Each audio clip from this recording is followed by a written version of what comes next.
Shalom saudara terkasih dalam nama Tuhan. Bertemu kembali dalam pelayanan renungan firman Tuhan. Mari kita tundukkan hati dan pikiran kita berdoa. Bapa di surga, kami bersyukur kepadamu buat kesempatan ini.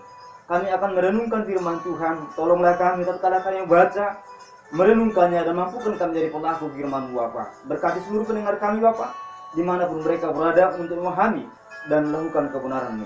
Dalam Yesus kami berdoa. Haleluya. Amin. Saudaraku, firman Tuhan bagi kita pada hari ini sudah kita lampaui pada pasal 12 dan kita sudah masuk pada pasal 13.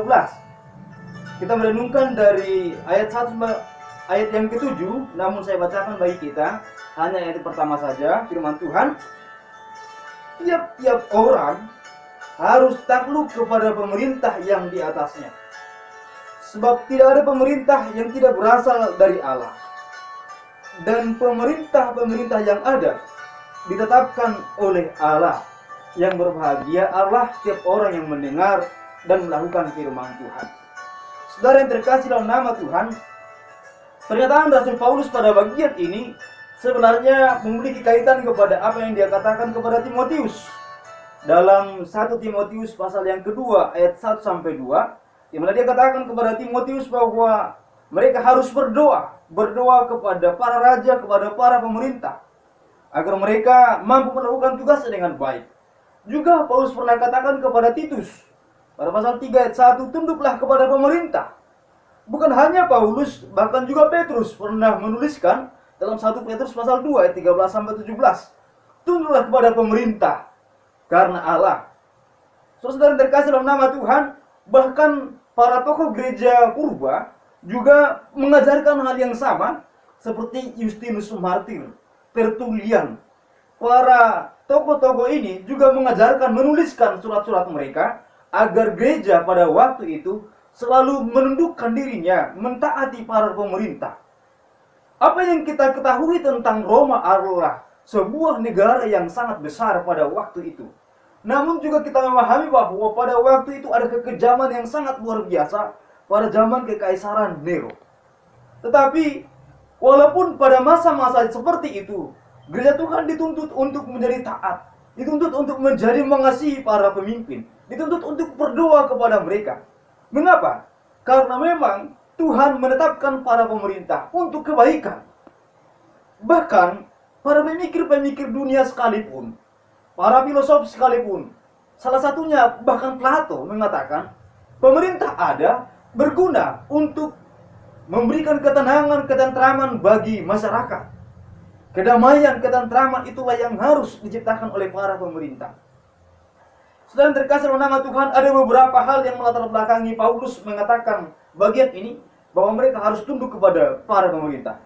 Yang pertama adalah bahwa orang Yahudi dikenal sebagai orang yang sangat fanatik. Bahkan dikenal juga sebagai bangsa yang memiliki tingkat nasionalisme yang sangat tinggi. Sehingga terkadang sifat nasionalisme ini membuat mereka mengalami kehidupan yang sangat menentang bangsa-bangsa lain, bahkan pemerintah-pemerintah yang ada. Setelah mereka ditinggalkan para pemimpin besar mereka, maka itu Daud, Saul, dan tokoh-tokoh lainnya, maka mereka kembali kepada pemikiran awal mereka, bahwa mereka harus dipimpin langsung oleh Tuhan.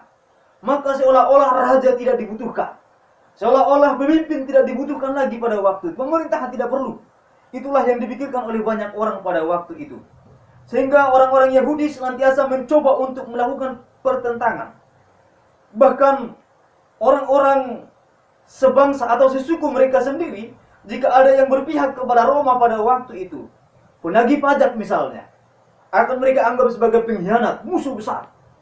Sama halnya seperti kisah tentang Sakeus, ketika Yesus bertamu ke rumahnya dan makan di sana, orang akhirnya mengata-ngatai atau sedang berbicara bahwa Yesus salah memasuki rumah seorang pemungut pajak, pemungut cukai. Mengapa? Karena mereka berpikir bahwa setiap orang yang bekerja bagi penjajah adalah musuh dan pantas untuk dibiarkan saja dan tidak boleh dianggap lagi sebagai warga Yahudi. Saudara yang terkasih dalam nama Tuhan, itulah tingkat nasionalisme orang Yahudi. Dan oleh sebab itulah Paulus hendak mengatakan kepada mereka bahwa kita harus tunduk kepada pemerintah, karena sebenarnya Allah menggunakan pemerintah untuk kebaikan umatnya. Kita sebagai anggota-anggota tubuh Kristus, kita sebagai gereja Tuhan, dan bangsa Yahudi pada waktu itu juga sebagai milik Tuhan, orang-orang percaya kepada Tuhan, mereka tidak terlepas dari sebuah pemerintahan. Sama halnya dengan kita di zaman ini, kita tidak mungkin mengisolasi diri, melepaskan diri dari bangsa ini, sehingga kita tidak taat kepada hukum yang berlaku. Kita tidak taat kepada pemerintah yang berlaku. Tidak mungkin kita dapat mengisolasi diri dengan cara yang demikian. Karena jika kita melakukannya, maka gagallah sudah apa yang Tuhan rencanakan bagi kita. Kita tidak dapat menggenapinya, karena Tuhan katakan kita harus menjadi garam dan terang dunia. Kalau kita mengisolasi diri, maka tidak mungkin kita dapat menjadi garam dan terang dunia.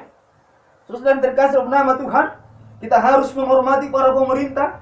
Kita harus memberikan kesempatan bagi mereka untuk melakukan yang terbaik. Kita harus berdoa agar mereka mampu melakukannya. Itulah yang harus kita lakukan.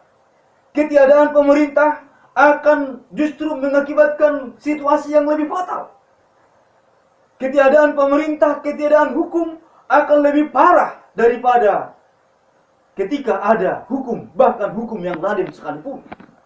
Bahkan ketika ada pemerintah yang zalim, itu pun masih lebih baik daripada tidak ada pemerintah sekalian. Saudara terkasih dalam nama Tuhan, ketika pemerintah tidak ada, ketika hukum tidak berlaku, maka apa yang terjadi? Hukum rimba yang akan terjadi. Yang besar, yang kuat, itu akan menganiaya yang kecil. Maka yang ada adalah pembantaian, pertikaian. Setiap hari itu yang terjadi. Siapa yang kuat, itulah yang menjadi raja, itulah yang menguasai. Dan siapa yang lemah, itulah yang akan tertindas setiap hari. Manusia akan menjadi musuh sesama manusia. Saling mencelakakan, saling membunuh. Ketika tidak ada hukum, ketika tidak ada pemerintah. Pemerintah dibutuhkan untuk menenteramkan. Pemerintah dibutuhkan untuk memberikan hukum, keadilan. Dan ketika keadilan itu tidak tercapai, maka tugas kita untuk memperbaikinya dalam doa dan usaha kita sebagai umat Tuhan. Kita tidak dapat menenteramkan pelayanan kita. Kita tidak dapat menenteramkan segala hal tanpa kita membutuhkan pemerintah. Kita tidak dapat menerima dan melakukan apa yang baik tanpa adanya sebuah komitmen untuk bersama. Komitmen kebersamaan. Ada begitu banyak hal fasilitas yang kita nikmati karena komitmen kebersamaan. Komitmen kebersamaan di dalam satu pemerintahan, dalam satu negara.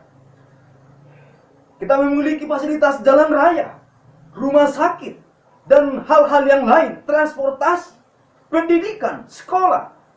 Kita memiliki semuanya itu.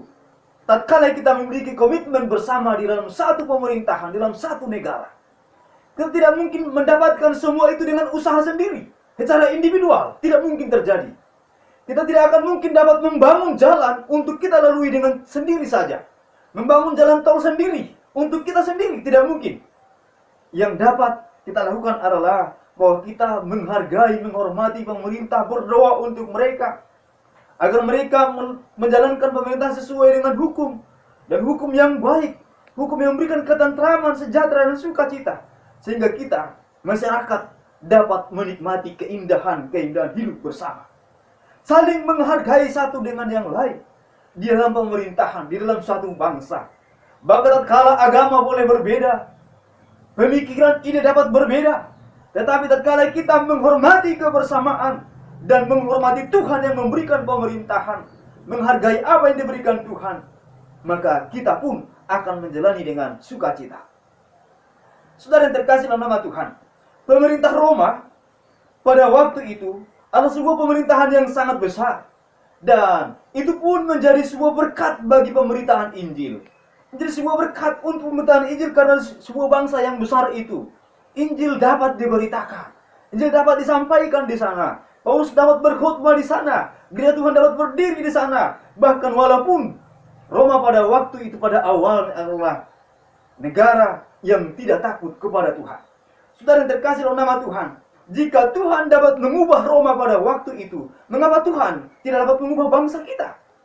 Tuhan dapat berkarya di Roma, Tuhan juga dapat berkarya di Indonesia. Maka jika Romawi menjadi pusat pada waktu itu, dan Romawi menjadi salah satu daerah bangsa untuk tempat pemberitaan Injil, kita pun dapat membuat Indonesia ini untuk menjadi ladang Injil. Saudara-saudara yang terkasih dalam nama Tuhan, itulah yang kita harus renungkan bersama-sama. Ada hukum, ada pemerintahan, syukuri itu dan lakukan yang terbaik bagi bangsa kita.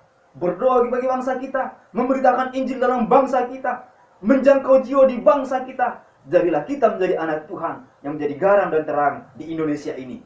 Saudara-saudara yang terkasih dalam nama Tuhan, saya tidak akan panjang lebarkan lagi untuk kita merenungkan bersama. Yang harus kita renungkan pada saat ini adalah bahwa Tuhan baik. Tuhan sanggup menolong umatnya dimanapun umatnya berada, dalam pemerintahan apapun umatnya sedang hidup. Tuhan memberkati kita. Mari kita berdoa. Bapa Surgawi, kami berdoa kepadamu mengucap syukur karena Engkau menempatkan kami di bangsa ini Tuhan, dan Engkau mengajar kami untuk kami menjadi warga negara yang taat, warga negara yang menghormati pemerintah, warga negara yang mengasihi Tuhan dan mengasihi bangsa ini. Dan kami berdoa, jadikan kami menjadi garam dan terang bagi bangsa ini, untuk kami dapat menjadi berkat bagi sekeliling kami, bagi bangsa ini ya Tuhan.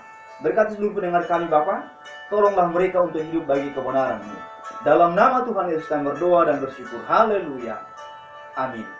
Saudara yang terkasih dalam nama Tuhan, di mana Tuhan menempatkan kita? Apakah di dunia sekuler, pekerjaan, bisnis, sekolah, ataupun pemerintahan? Jadilah berkat di sana. Jadilah kita menjadi alat di tangan Tuhan demi kemuliaan bagi namanya. Tuhan Yesus memberkati kita. Haleluya. Amin.